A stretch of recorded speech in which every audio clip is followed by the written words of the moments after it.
Montana Territory, July 1883. The sky was still dark, stars fading slow when Adam Prescott saw her. He was riding south along the edge of the Gallatin River, his horses' hooves quiet on the packed dirt. The cold air bit through his shirt, but he liked the silence of early morning. That was when the world felt honest. Then he saw her, a woman walking alone. She moved steady, long skirts dusted with dirt, her black boots thudding lightly on the road. Her hair was dark, pulled back, a few pieces loose from the wind. She looked ahead like she had somewhere to be, but the way she held her shoulders tight, worn, made Adam sit up straighter in the saddle. He slowed beside her. "Miss, you all right?" She looked up, startled, but did not flinch. "Fine," she said after a moment, voice low and tired. "You sure?" "It's not even sun up." "I know what time it is," he nodded, not offended. "Name's Adam Prescott. You headed toward Bozeman?" "I am." He looked down the empty road. "That's a long walk." "I know that too." He gave a small smile. "Mind if I ride with you?" She hesitated, then shrugged.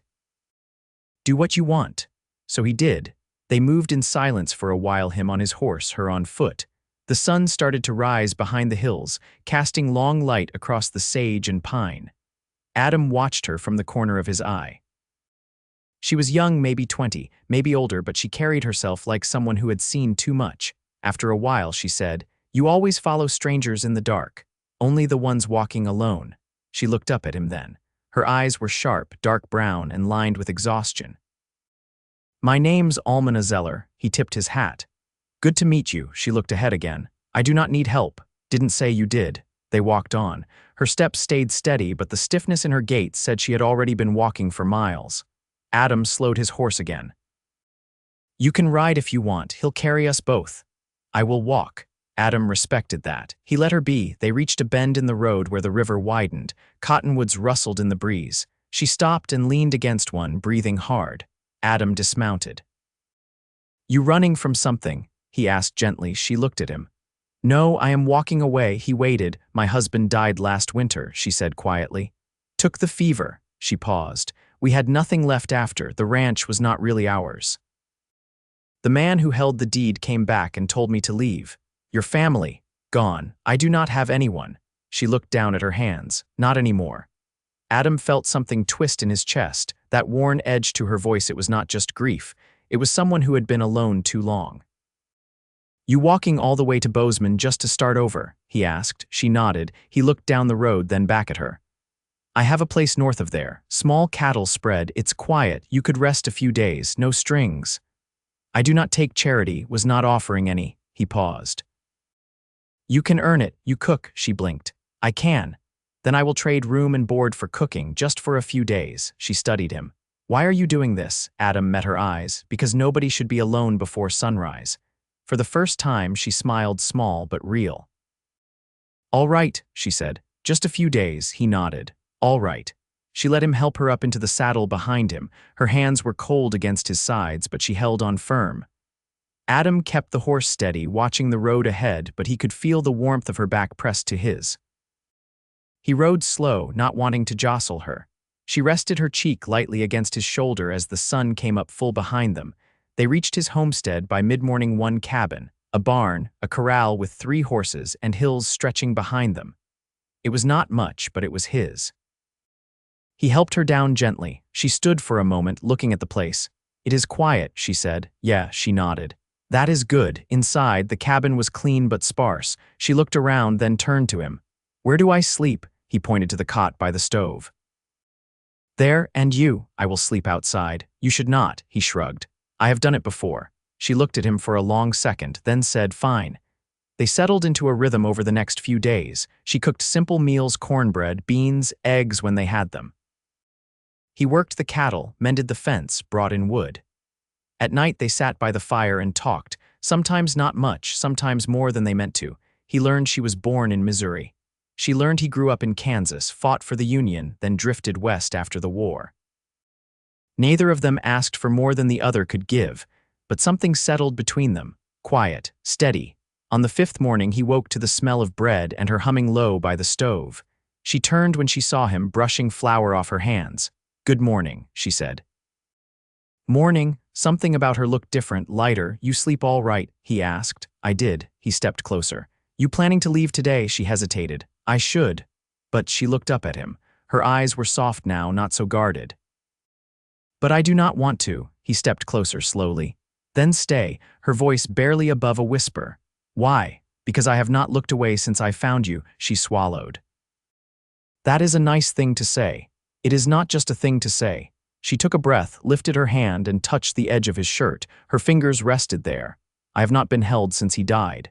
Adam reached for her hand gently, wrapped his around it. Then let me hold you now. Almina nodded once, and he pulled her in slow, careful. She rested her head against his chest, and he held her there, steady and warm. Neither said anything for a long time. Outside, the sun rose over the hills again, casting gold across the earth. And he stayed beside her, and she let him. The days turned warmer. July pulled heat up from the earth, and the scent of pine and sun-dried grass hung thick in the air. Almina began tending the small kitchen garden beside the cabin, her hands quick and unafraid of dirt. She didn't ask permission, just saw the space, cleared the weeds, and planted onions and beans from seed Adam had forgotten he had. Wasn't sure any of that'd take, he told her, watching from where he leaned on the fence. She shaded her eyes with the crook of her arm and looked over her shoulder. Things grow if you give them time. He didn't answer that, just nodded once and brought her a tin cup of water. That evening, a storm rolled over the hills.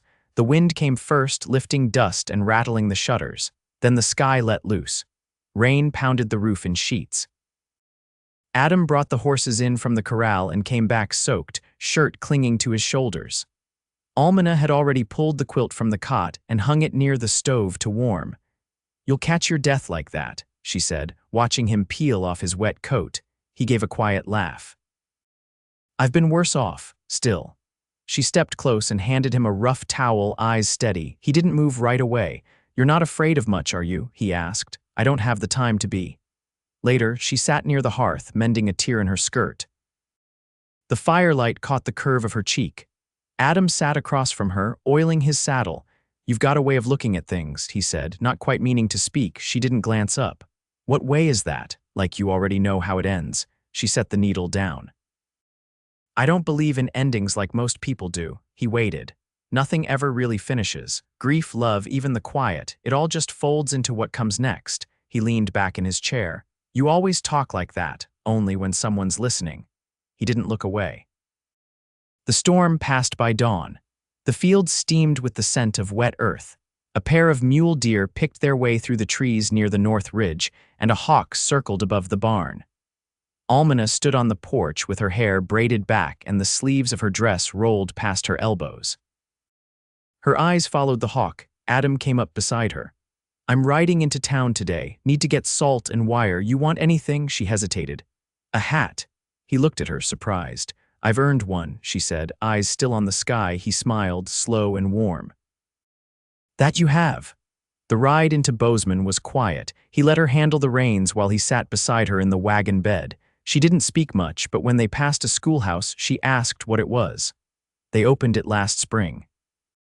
Town's growing faster than it knows what to do with. She watched the children chasing each other in the yard. Do you believe in starting over? Adam looked at her profile. I believe in second chances. She nodded like that fit. They spent an hour in the mercantile.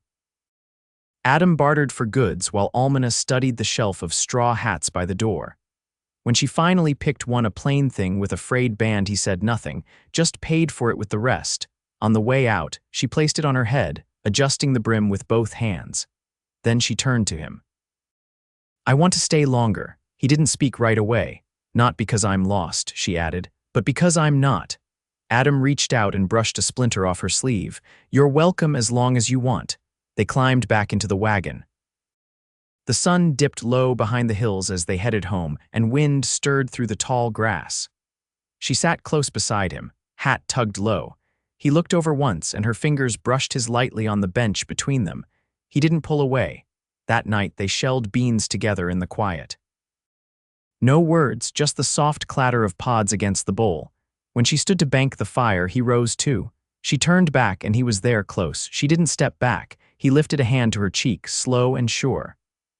I'd rather walk beside you than ride ahead, he said. Her voice was steady.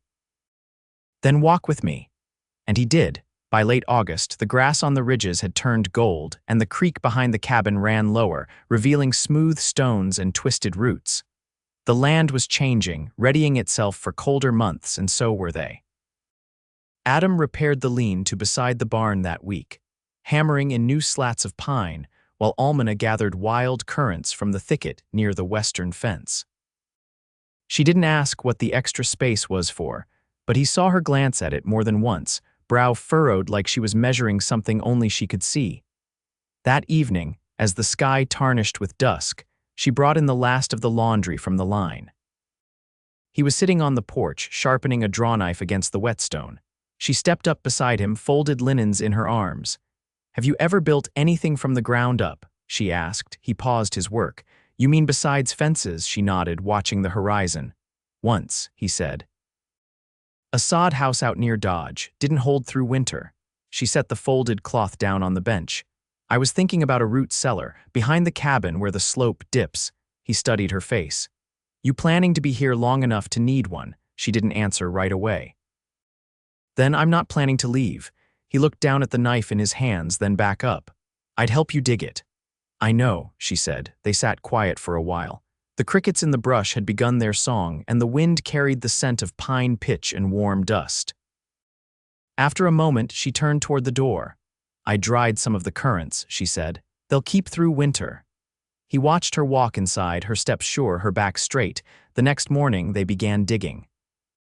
The soil was hard-packed and littered with stone, but they worked without complaint. She used a spade, steady and rhythmic, while he broke up the earth with a pick. Sweat streaked his brow and dust clung to her forearms, but neither said much. They didn't have to. When the sun reached its peak, they sat beneath the lone juniper out back, sharing a tin of cold beans and a heel of bread. She brushed dirt from her skirt with the edge of her palm and picked a burr from his collar without comment. "You ever think about what comes next?" he asked, voice low. She didn't look at him. Sometimes, he waited. "I used to think I was meant to keep moving. Staying too long meant getting hurt again." She paused. "But I want to build something now," he nodded. "With someone," she turned to meet his eyes. "With you." He studied her face, the way her hands rested open on her lap, unguarded. "Then we'll build it." That night, they didn't sit by the fire. Instead, they walked the edge of the field beneath the stars, her arm tucked lightly in his. The moon was thin, but the sky was clear and the land stretched out quiet in every direction.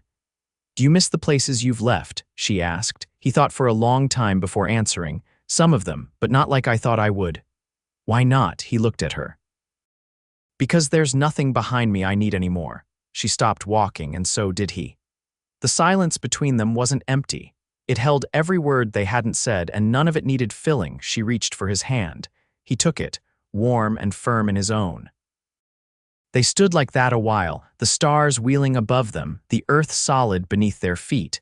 There was no promise spoken, no names exchanged for what they were becoming. But they both knew, and neither looked away. September brought a different light, lower, softer, as though the sun was leaning in closer before the cold came. Mornings began with fog along the creek bed, and the first geese had started to call in the distance, their cries stretching thin across the sky. Almina had begun sewing curtains for the cabin windows, cut from flour sacks she'd washed and bleached until the print faded faint. She didn't mention why she wanted them. Adam didn't ask. He'd begun cutting extra wood without saying what it was for. One afternoon, she came in from the pasture with mud on her boots and something unreadable in her expression. He was at the table shaping a set of drawer slides for the cabinet she'd asked about. She stood in the doorway, letting the screenless frame fill with late light before speaking. "There's a man coming up the road." Adam set the chisel down and stepped outside. The shape on the trail was still far off, but it moved with purpose, someone on horseback, not a rancher by the look of the way he sat the saddle. Adam narrowed his eyes. "You know him?" he asked. Almina stepped beside him, arms crossed. "That's Lars Hensley," she said. "He's from back in Judith Landing. He bought my husband's rifle at auction." Adam didn't speak. The rider was closer now, dust rising behind the horse's hocks. "He never liked me much," she added. Adam turned toward her. "You want me to send him on?" She looked up at him, then shook her head. "No, I want to hear what he came for." By the time the man reached the yard, the shadows had stretched long across the porch. Lars pulled up his horse and tipped his hat, but it didn't reach his eyes. "Well now," he said, voice scratchy from the dust. "Didn't expect to find you this far west." Almina didn't flinch. "You looking for something?" He swung down from the saddle, boots hitting dry with a thud. "Heard you'd been seen in town. Figured I'd come see if the rumors were true." Adam stepped forward. "What rumors?" Lars gave him a slow look. "That she's laying claim to a life that ain't hers." Adam didn't move. "She's not claiming anything that wasn't earned." Lars didn't answer that, just looked back at Almina. "Man who sold me that rifle said you left without paying the burial fee." She met his gaze. "There was no fee, and if there had been, he could have come to me himself." Lars looked like he wanted to argue, but Adam's presence at her side seemed to cool him some. He spat into the dirt. "You always did think too much of yourself," he said to her. Adam's voice was calm. "That's enough." Lars glanced at him again, then back to her. "You gonna stay out here pretending this is a real place, pretending he's a real answer?" Almina's voice was quiet. "I don't need to pretend anymore." Lars didn't reply. He mounted again, tugged the reins, and turned his horse back toward the trail. He didn't look back. They didn't speak as they watched him disappear into the trees. Inside, she sat at the table, hands folded. Her face was still, but her shoulders had gone rigid again. Adam poured water into the basin and set it beside her. "You all right?" She nodded, then changed her mind. "No," he didn't press, just pulled a chair over and sat beside her. "I used to think if I left everything behind, it couldn't follow me." She traced a splinter in the tabletop. "But it all finds its way, doesn't it?" He rested his forearm on the table. "It doesn't mean it belongs here." She was quiet. "Then you stood with me." He met her eyes. "That's where I'll stay." She looked at him like she was seeing something she hadn't dared name before. Then she reached across and laid her hand over his. "I don't want to be someone running anymore." "You're not." Outside, the wind had picked up, rustling through the trees and lifting dust from the path where the rider had gone. But the cabin stood still, and the warmth from the fire in the stove settled deep into the walls. That night, Almina didn't sleep on the cot. She stood barefoot on the cabin floor, watching the coals burn low, then turned to Adam without a word. He reached for her hand, and she came to him, quiet and sure. They lay together on the bed he'd built with his own hands, the room wrapped in stillness. Her breath moved slow against his shoulder. His arm rested across her back, holding her steady. In the dark, she whispered, "I didn't know peace could feel like this." He kissed her hair, gentle. "You built it." Outside, the night pressed close, but inside, nothing stirred but warmth, and neither of them looked toward the past again. The first frost came with a hush. The air turned sharp before sunrise, and when Adam stepped outside to water the mules, the grass along the path crackled under his boots. He rubbed his palms together as he walked, breath puffing like smoke. Inside the cabin, Almina was stirring a pot of cornmeal over the stove. The sleeves of her faded blouse rolled to the elbow, hair still damp from washing. She didn't speak at first, just handed him a tin of porridge and sat across the table, her fingers curled around her own bowl. The silence between them wasn't heavy, only settled, like a quilt drawn up between two people who no longer needed to fill the space. After a few spoonfuls, she glanced toward the window. "We'll need to bring the onions in by tomorrow. I'll get the crates from the loft." She nodded once, but her eyes lingered on him. "You ever think about what it would mean to stay planted?" He looked back at her, spoon paused midair. "Here, I mean in your bones."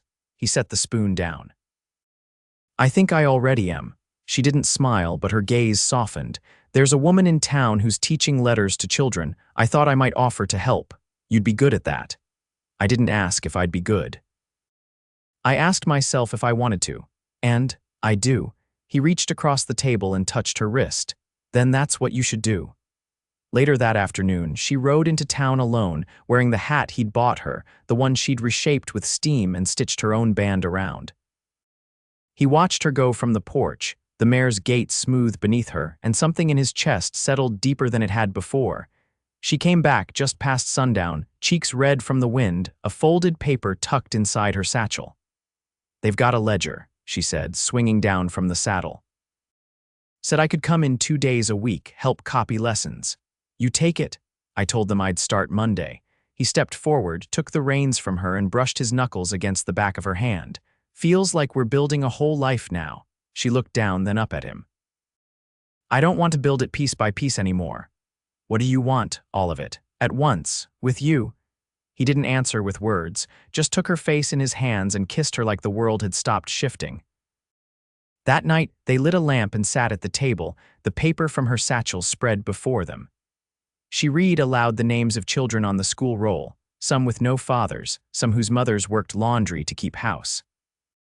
He listened with his chin resting on his hand, the fire crackling steady behind them. "We should finish the lean-to into a second room," she said. "If any of them need a place to warm up, we could make space." He looked at her and nodded. "We can start after harvest." She traced a line down the page. "You ever think we were meant to find each other?" "No," he said gently, "but I think we were meant to choose each other." The days shortened. They stacked wood, cured meat, filled the cellar she'd planned with jars of beans and potatoes and dried apples.